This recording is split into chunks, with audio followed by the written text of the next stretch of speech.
በውጊያ ላይ እኮ የምስራቅ አማራ ፋኖ እኮ በውጊያ ላይ የሞቱት እነማን እንደሆኑ ልንገር። ከነሱ ያፈረገጡ እነሱ የነሱን ለምን የሚሉ ልጆች እነ ሙክታር እነሱ የማይፈልጓቸውን እኮ ወደ ጦርነት አስገብተው ውሃ ጁንታ እንዲመታቸው እኮ ነው ያደረጉት። እና አሸናፊ ያለሙ ታውቃለህ፣ ባላጎ ላይ የሞቱት ማለት ነው። አሸናፊ መጓሽ ስለሆነ የተሻለ አእምሮ ስለነበረው እነ መሬ ጋር ባለመግባባት ተሸማግለው ነበር አይደል? ወደ ሰው ተሸማግለው ነበር አውቃለሁ። ተሸማግለው ወደ 300 ምናምን ኃይል ከነሱ ይዞባቸው እዙን እንደ ምስራቅ አማራ ፋኖ ተጠርተው የተወሰነ መሳሪያ ሰጥተዋቸው በእነሱ እዝ ሆነው ግን ቀንስ ያልፈ ተብሎ ተሸማግለው እነሱ ነው ግዳጅ የሰጧቸው ባላጎ ላይ አስበሏቸው። ካስበሉ በኋላ መከላከያ ገደላቸው የሚል ፖለቲካ ነው የሚሰሩት። ስለዚህ ይህ ኃይል እንታገሱን ካነሳ ለምን ጁንታ ጋር ሰራ ይገደላቸው? ነሸቴ በጎስን በእነሱ ከተረፈ ለምን ጁንታ ጋር ሰራ? ታሪካዊ ጥላት ጋር ለምን ሰራ? እኛ ደግሞ ምን አድርገን ነው ጥላት የሆነው ለነሱ? እሺ ጥያቄ ኖራቸው በመንግስት ቅሬታ ይኖራቸው። እስቲ የታገልነው ኃይሎች ለምንድን ነው መቼ ተጣልተን በምክንያታውኛ ጥላት ባንዲያ ተብለን የተዘመተብን በሚዲያም ምድር ላይ በጦርነትም እነ በካሪስ ጎቤ አያሌው ጌታሁን የሚታወቁ ጀግኖች እሺ ወርቄ ላይ ነምሪ ሰምቱ ነበር። ሸሽተው ባህር ዳር ከርመው ሲመጡ ንብረትም ጁንታም ማርኮ መሪያችን እንታብሎ ስም እንዲያገኝ የሰጠ ኃይል በምክንያት ተዘመተበት ያስቸግራል እኮ። እነዚህ ሰዎች የቤት ስራ ሰጥቷቸዋል ጁንታ። ለጁንታ ነው ጠዋትም ሲሰሩ የነበረው። እኔ ጥያቄ ቀረበልኝ። እኔ እናንተንም አልወግንም መንግስትንም አልወግንም፣ ያቅሜን ያህል አፈር እጭቻለሁ። እኔ ባንዲራ አልዋኩም። ይዋጋ መንግስት ጋር ነው ዋጋር ካላችሁ እኔን ተውኝ እኮ ነው። እና አብዱ ሰዱማ ጠይቀውኛል፣ ከሳውዲ አረቢያ ከአሜሪካም ጠይቀውኛል። አላማረኝም። ለህዝብ የሚጠቅም ትግል አይደለም ያዛችሁት። ሃይማኖትን ከሃይማኖት ህዝብን ከህዝብ ሰፈር ለይታችሁ ልታባሉ ህዝቡን ስለተነሳችሁ እኔ ዳሁን ማያስ ነው የምፈልገው። ተቻልኩ ማስታረቅ ነው። ተውኝ እኮ ነው ያልኩት። እኔ ላይ ተዘመተ ባንዲያ ነው ሚሊሻ ነው ይላሉ። ሚሊሻ ኃጢአት ነው። ሚሊሻ ማለት ህዝባዊ ውክልና ያለው ነው። ህዝቡ ከምርት ስራው ያልተለየ የማይሰርቅ የማይቀማ ህዝቡን ነፃ ሊያገለግል ይችላል ተብሎ ያለ ደሞዝ የሚቀጠረው ሚሊሻ ማን ነው የወከለው? ህዝብ። ማን የወከላቸው? እነሱ ይወክላቸዋል። ፋኖ ተዋጋልኝ ያለ አማራ ህዝብ አለ። በማንኛው ውልና ፊርማ ነው ይንገሩን። ባንዲያ ይላሉ። ባንዲያ ማን ነው? ባንዲያ እኮ ከባዕድ አገር ጋር ሆኖ ሀገሩን የሚወጋ እኮ ነው ባንዲያ ይላል ተነስቶ። ባንዲያ ይሄ ኃይል እኔ እውነቴን ነው የኢትዮጵያ ህዝብ ብሎም የአማራ ክልል ህዝብ ቆም ብሎ ማሰብ አለበት። እነዚህ ሰው ወዴት ሄዱ? የሃይማኖት አባቶችን ማያከብር የህዝብ መገልገያ ተቋም የሚያቃጥል የሌባ ስብስብ በጁንታ ሰዓት ከተማ ሲዘርፍ የነበረ እኮ ነው።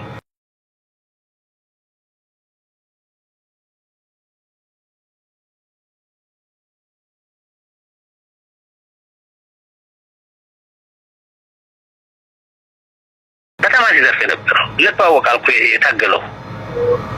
የታገለውን እኮ እናውቀዋል። ማን እንደታገለ ከምስራቅ አማራም እንዲሁ ከወሎ ቀርቶ ሸዋና ጎንደር ጎጃም ውጊያ የለም። ከጎንደር ማን እንደታገለ እኮ እናውቃለን።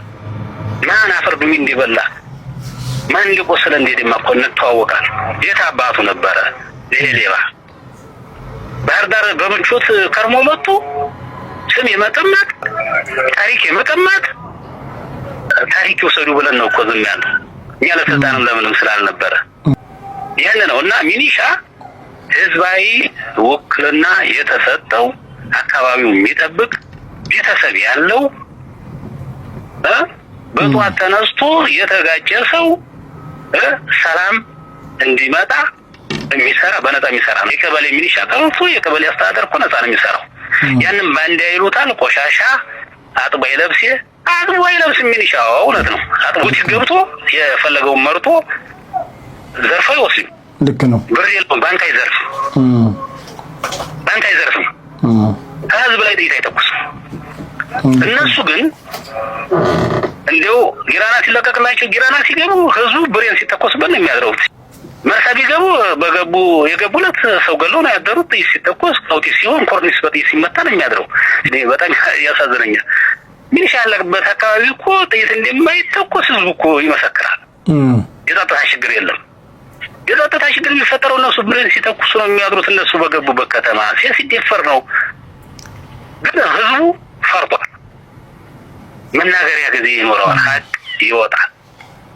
ዘራፊ ናቸው፣ ባንዲያ ናቸው። እኔ ህዝብ ሽት ነገ ጧት ብቆም እንደምልህ አስገድዶ አንድ ብር ተቀበለኝ የሚል የለም። እኔ ኬላ አልዘረጋንም። እኛ ኬላ ዘርግተን ዘርፍ ህዝብን በዛ አካውንት ገልብጥ ብለን አስገለበጥን። ህዝቡ 100% ይመሰክራል በእኛ ማለት ነው። እኛን የሚሳደቡ ቆሻሻ ስራ እየሰሩ እነሱ እንደኔና እኛን እንደ ባንዲያ የሚቆጥሩ ሌቦች ናቸው። በአገር ጉዳይ አልደራደርም። አማራ ክልል ብቻ ስለተነካ አይደለም። እኔ ባለፈውም የተነሳሁት የሀገር መከላከያ ሰራዊት በተኛበት ድንበር ላይ ባለበት ስለታረደ ነው የተነሳሁት። ሀገር ሲነካ ነገም ዛሬም ዝግጁ ነኝ። እጥቂን አልፈታሁም። እንዴት አጠቁ ነኝ። እኔም መልስ ሰጥ ኃይል ይዤ እሰለፋለሁ። ምንም ጥርጥር የለም። ዝግጁ ነኝ። ስለዚህ ሻለቃ ደምሌ ቀይ ባህር ዝመት ቢባል ይዘምታል። ምንም ጥርጥር የለውም። ዝግጁ ነኝ። እኔ እኮ አሁን የሀገር መከላከያ ሰራዊት ጋር ነው ያለሁት አይደለ? እኔን መሰል ጀግኖች አባላቶቼ ማለት ነው። ዝግጁ ነኝ። በሀገር ጉዳይ ድርድር የለም። እና ወደ ጫካ ሳይገባቸው ተደናግረው በእናምሬ ተቀስቅሰው የገቡ ወንድሞቻችን በጥፋት ላይ የከረሙ ወንድሞቻችን ነበሩ። እነሱ ወደ ሰላም መጥተዋል። የተቀበልናቸውም እኛ ነን። ንብረታችን ሲወድም አብረው የነበሩ የተለያየ ሲተኩሱብን የነበሩ ወንድሞቻችን ወደ ሰላም መምጣት እንፈልጋለን ሲሉ በክብር ተቀብለን ያስገባናቸው ልጆች ነበሩ። እነሱን ተሐድሶ ወስደው መጥተዋል ወደ ወረዳችን። እነሱን ሰዎች ይቅርታና የሰላም ፕሮግራም ነበረን። ይቅርታ ተባብለን መታገል ያለበት አብዛኛው ኃይል በፍላጎቱ እኛ ጋራ የሰላም አስከባሪው ጋራ ተቀላቅሏል። ወደ ቤቱ ደግሞ እኔ አረፍ ማለት እፈልጋለሁ።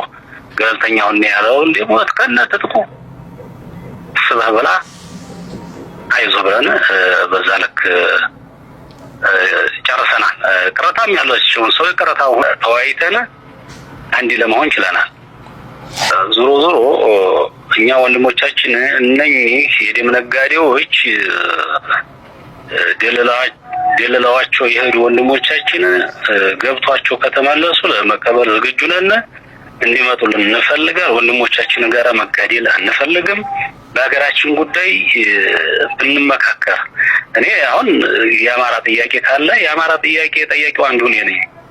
እኔ ከመንግስትን ማለት ነው በስለጠነ መልኩ ነብሬ ቢገባው ነብሬ ጋራ ጎን ለጎን ተቀምጬ አማራ ይሄ ጎደለኝ በዝቅረታለኝ የሚለውን ጥያቄ ከነሱ ጎን ነው አንዱ ጠያቂ ነኝ። በሰላም በጠረጴዛ ዙሪያ ማለት ነው። በውጊያ ግን አግባብነት የለውም። ይሄ ህዝብንም ንቄት ነው። መንግስትን የመረጠው ህዝብ ነው። ህዝብ መርጦ የሰጠህን መንግስት ማክበር ደግሞ እንደ ሃይማኖትም ግዴታ ነው። ቁጭ ሆነው ነው እንደ መሳይ መኮንን ለአማራ ህዝብ ወይንም ለኢትዮጵያ ህዝብ መንግስት የሚመርጡለት አይደለም። ህዝቡ ነው የመረጠው። ኢትዮጵያ ያለ ህዝብ ነው የመረጠው። መንግስትን በምርጫ ካርድ መቅጣት ይቻላል። ይህንን ሀሳብ ይዘው ወደኛ እንዲመጡ ጥያቄያችንን በጋራ እንድንጠይቅ መልእክት አለኝ። ቴዲ ከተፈቀደልኝ ነገሮች አሉ። ምድር ላይ ያለውን ነገር እያወቁም ሳያውቁም የሚያደናግሩ ፖለቲካ ያልገባቸው ከሴትም ከወንድም እህቶቻችን ወንድሞቻችን በኢትዮጵያ ሕዝብ ስም እለምናለሁ። ሕዝባቸውና አባታቸውን እሳት ላይ እየማገኙ መሆኑን እንዲያውቁት መልእክት አለኝ። ምክንያቱም እዛው ነው በሚላጩ መዘር የህዝብ አፈሙዝ የሚደገንብኝ ወይንም ምላጭን ይስብብኝ አይደለም እንደ ጠላት መቆጥረው የሌለ ነገር አንስተው ህዝቡን ለባሰ አዘቅት ውስጥ እንዲገባ እንዲወድም የሚጋብዙ ጠላቶቻችን ጥቁር ጠላቶቻችን ሚዲያ ላይ ያሉ ሰዎች ናቸው። እንደ ተቆርቋሪ መስለው እነ መሳይ በኮነነ እንደ ውሸታቸው እነ ደረጃ ሀብተወልድ እና ሀብታማ እያለው የሌለ ነገር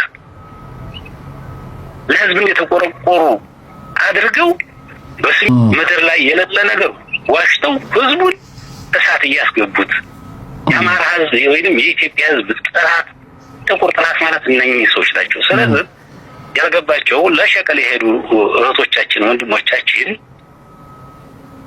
ሰርተው ራሳቸውን ለመለወጥ የሄዱ እህቶቻችን የፖለቲካ አጀንዳ ኑሯቸው አይደለም ውጭ ሄዱት በባህር ተበድረው ተቀጥረው ነው ውጭ ሄዱት። የሄዱበትን ብቻ አላማ ማሳካት ሲገባቸው በማይመለከታቸው ነገር ገሌ ነው ጀግናው ገሌ ነው እንዲያደርገው ገሌ ነው እንዲያደርገው ሚሊሻ እንዲህ ነው ሚሊሻ አባቱ አይደለም አባቱ እኮ ነው የምንዋጋው እኮ አላጥሎብን ከወዲያኛው ወገን ልጅ ነው ያለው እዛ አባትየው ነው ያለው። ወላሂ እኛ ጋር የተሰለፉ ሰዎች አሉ ልጆቻቸው ካሉ የሚዋጉ ማለት ነው። ሚሊሻን ፈሪና ቆሻሻ እንግዲህ ፋኖ ከወይን ነው የወጣው የሚሊሻው ልጅ እኮ ነው አማራ ነው አይደል? ያንም አማራ ነው ደግሞ አንድ ነው አይደል? ጀግና ከተባለ ሚሊሻውም ጀግና ነው ማለት ነው። አሁን ንጫላ ላይ ጫውተው ፋኖን ጀግና ሚሊሻን ፈሪ ሚዲያዎች ተረፈልና የሀገራችሁ ህዝብ ጠይቁ። ለኔን ቤተሰብ እያስገደለች እዛ ሆና ወይንም እያስገደለ የሱ ቤተሰብ ነፃ አይኖርም ከይዋላ እኔ መጨረሻ መልእክት ማስተላለፈው ማለት ነው። እኔ እነሱ ቀስቅሰው ቤተሰብ ቢታፈን ቢገደል እነማን እንደሆኑ ሊስት አለ ይዘናል። እነማን እንደሆኑ በእኛ አካባቢ እነማን እንደሆኑ ማን እንደሆኑ ከገፋ አካባቢ እነማን እንደሆኑ በተለያየ ቦታ በእኛ ቀጠና ሰው ተርፈን ማልቀማንማ በነፃ ህይወታችን እየሰጠነው ሞፈር ተመርጠን ነው ወደ ውጊያ ያገባነው። በዛ ልክ ስለ ማጥፋት የሚሄዱ ልጆች ስርዓት እንዲይዙ መልእክት አለኝ። በቃ ስርዓት ያዙ። ይሄን ነው ቴዲ። ሀገራችንን ሰላሙን ያምጣለት። ህዝባችን የተሰቃየ ነው እየተጎዳ ነው። ብዙ ጠባሳ አለ። እሱ ያለ ጦርነት በጣም አስቸጋሪ ነው። ደም አቃብተውና ነምሬ እነሱን ለብ ሰጧቸው ወደ ሰላም መጥተው በጋራ ሀገራችንን ድንበራችንን ብናስከብርና ስለ ሀገራችን ብንመካከር የተሻለ ውጤታማ እንሆናለን የሚል መልእክት አለኝ። አመሰግናለሁ።